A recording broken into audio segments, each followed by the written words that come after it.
Okay, here we are in week 6 of History 308. Thank you all for staying with us this far. We're more than a third of the way through this semester, and I've been really happy with everything you've been doing, all the discussions, really good stuff going on in this class, so stick with it.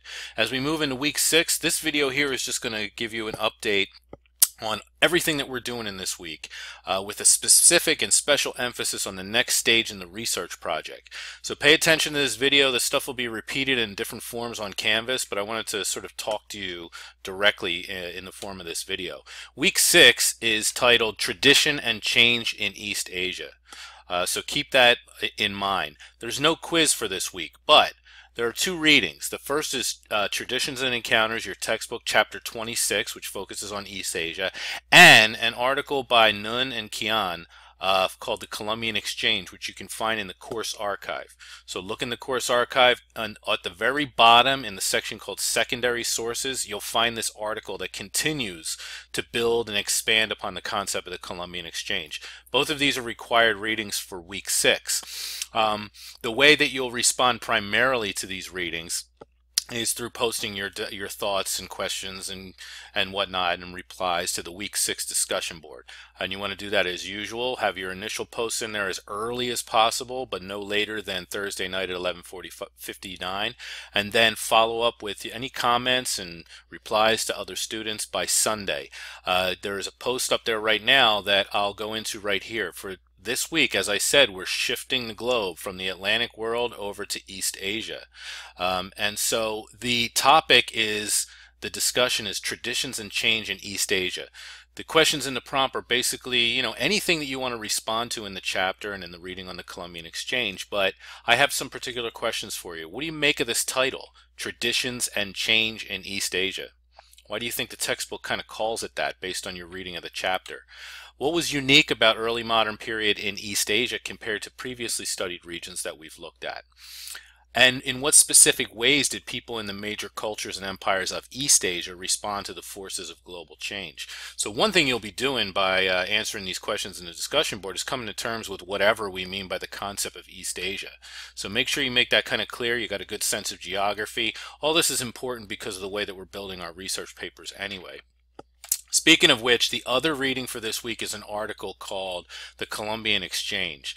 This is written by two scholars, I believe Nathan Nunn and Nancy Kian, and this was written in 2010. It builds on the concept of the Columbian Exchange, and I want you to read that, and on the discussion board just feel free to talk about anything that comes from this, including, most specifically, did you learn anything new about the concept of the Columbian Exchange or about the process of global exchange?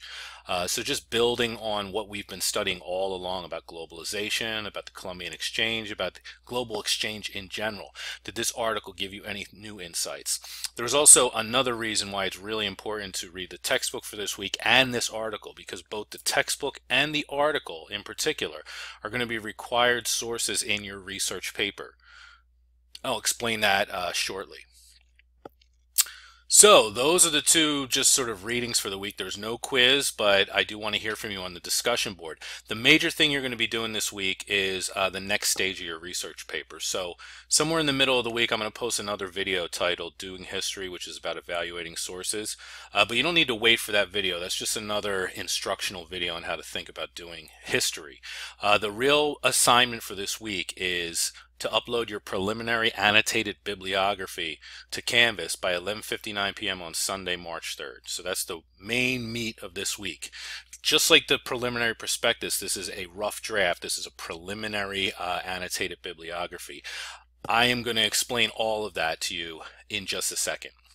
So moving to this category of your research project, World of Exchange. I've gone through all of your preliminary prospectuses. What you're going to find when you, and you've all hit on some great topics, mostly from the list of suggested topics, but there was one that came separate from that list, which was really fun. Here are the topics that the total topics everybody's writing about in this class: tobacco, tea, smallpox, potato, horses, cows, and coffee. Cows was one of the ones that wasn't on the list, but one of the students in the class made a good argument for why cows is a good topic for this paper. So this is what we're doing. This is going to be, by the time we're done in this class, we're going to have a nice global history of 7 items of global exchange.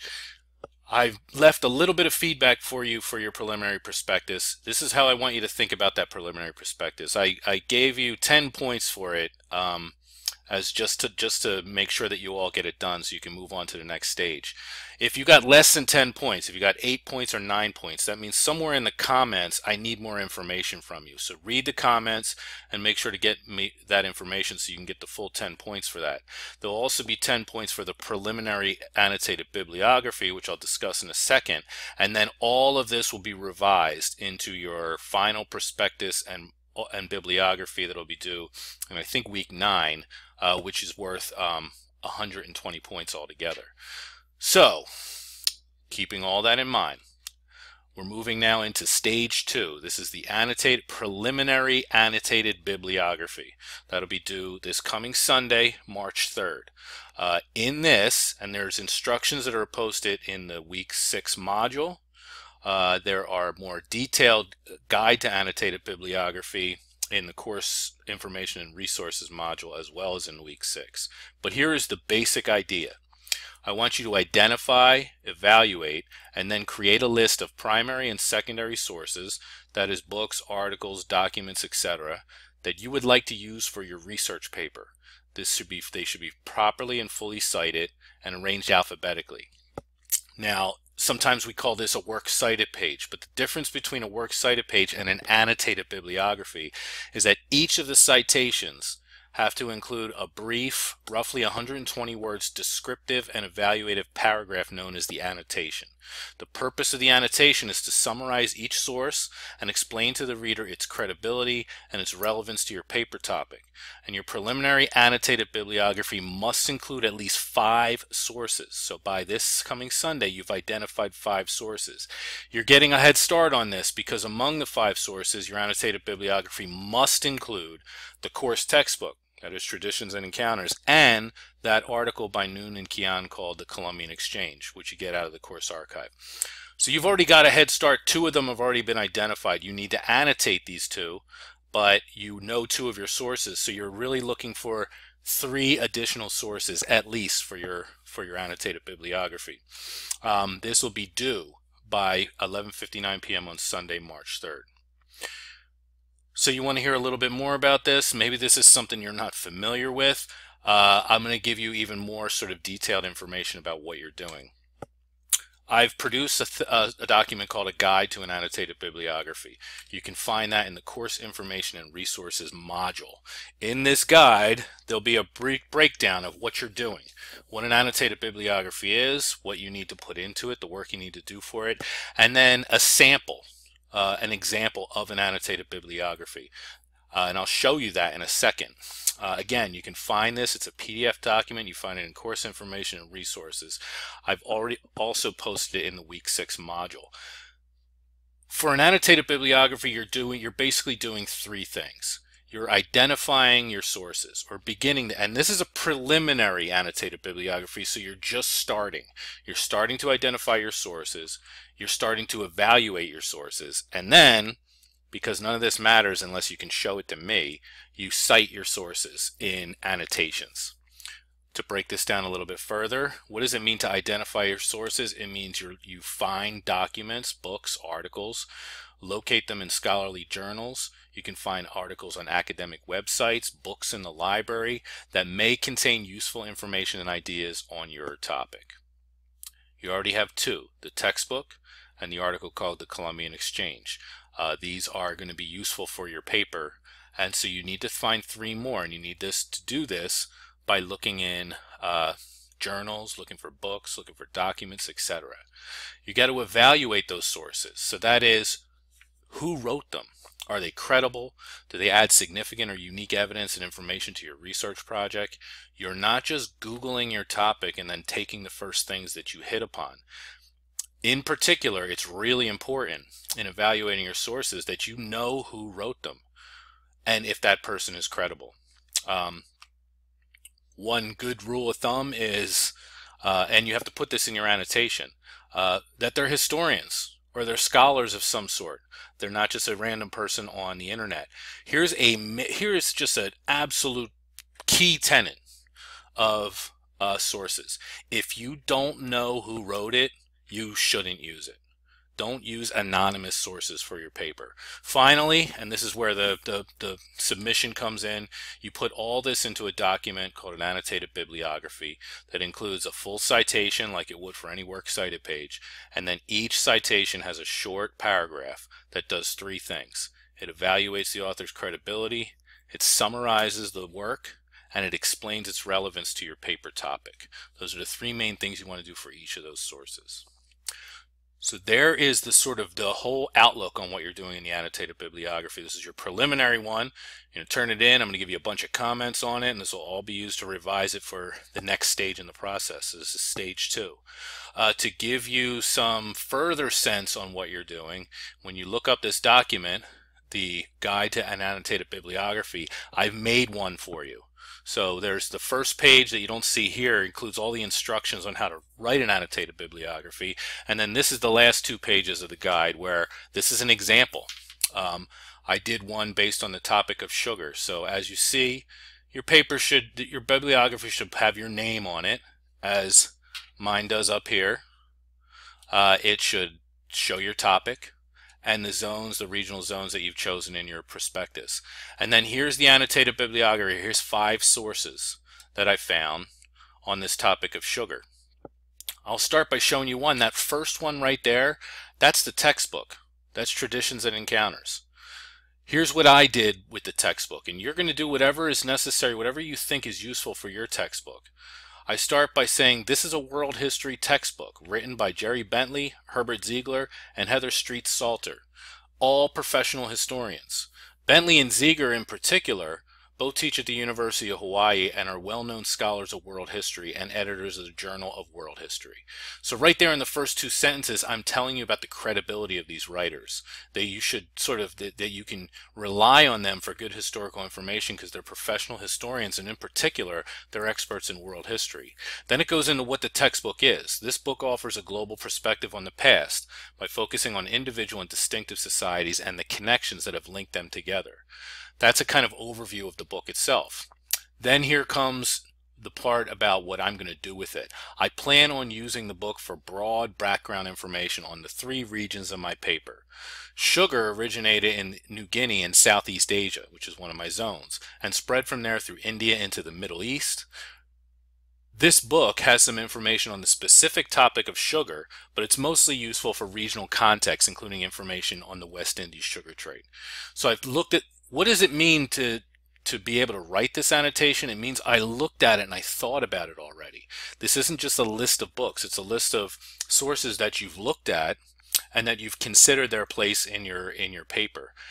Now that can change as you get into them. I'm not expecting you to read the entire book, but you have to know what it's about in order to show why you're using it as a source.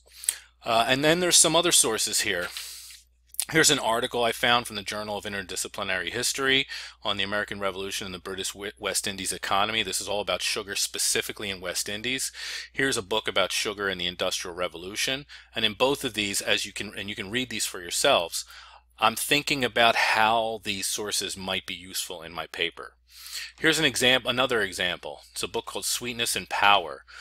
By Sidney Mintz, The Place of Sugar in Modern History. As you can see, there's a full annotation there. The author, the title, publication information, date of publication. And then here's the annotation. This is a groundbreaking book on the history of sugar and one of the earliest books on the global history of a single commodity. Now, how do I know this? Because I've done a little research and I've read about this topic of sugar and looked around, and this book keeps coming up over and over and over again, and people are praising this book as one of the the standard traditional groundbreaking books on the history of sugar. Sidney Mintz was a professor of anthropology who did his primary field work among the sugarcane workers in Puerto Rico. From his first-hand experience, he expanded his research into Haiti and Jamaica and ultimately traced the cultural anthropology of sugar all around the world in this book. From what I can tell, I've only read a few pages. See, I admit it. His argument is that industrial capitalism actually originated in the sugar production of the Caribbean, not in the textile mills of England, as most believe. So there's me getting into what the book is about basically and what it seems the argument seems to be. And then I explain why I'm using it. Since I want to focus a big part of my paper on the shift from slave labor to industrial wage workers in the sugar industry, I'm probably going to find a lot of information in this book. I will also be using it for the general information about the sugar economy that my paper needs. And then as you can see, the last article right here is that article, Nun and Kian, the Columbian Exchange. So all of your bibliography should include this textbook and the article by Nun and Kian, the Columbian Exchange. The other three you're going to have to find yourself, but all of them you're going to have to write an annotation for. And do the best that you can possibly do. You know, this is a preliminary annotation. You know, look for who the name of the author. Look for academic sources, look in journals, use the library, use the research database. I'm going to give you a little bit more information on how to do this, how to evaluate credible sources in the video coming up later this week. But get started now.